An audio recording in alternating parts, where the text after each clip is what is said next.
ఇప్పుడు గోరుచిక్కుడుకాయలు ఫ్రై చేసుకుందామండి. First oil వేసేసుకున్నాను పెనంలో, కళాయిలోను. ఇప్పుడు ఉల్లిపాయలు వేసుకుంటున్నానండి. తాలింపు దినుసులు వేసుకుంటున్నామండి ఇప్పుడు కొంచెం లైట్గా పసుపు వేసుకోండి, ఒక 1/2 స్పూను వేసుకున్నానండి. ఏరుశనగకాయ గుళ్ళు వేపుకొని కొంచెం ఎండు కొబ్బరి, కొంచెం జీలకర్ర, ఎల్లుల్లిపాయలు రోట్లో నూరుకున్నాను ఫ్రెండ్స్, చూసేయండి. ఇప్పుడు పొడి వేసేస్తున్నాను. 1 స్పూన్ వేసుకుంటున్నానండి. అలాగే ఒక 1/2 స్పూన్ కారం వేసుకోండి.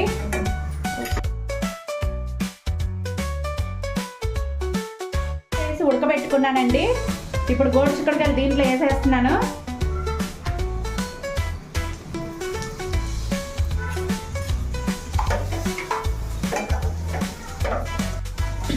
అయిపోయింది ఫ్రెండ్స్ గోరుచిక్కుడుకాయ పల్లీలు కారం. మీరు ట్రై చేయండి. నా ఛానల్ని సబ్స్క్రైబ్ చేయండి ఫ్రెండ్స్. బాయ్.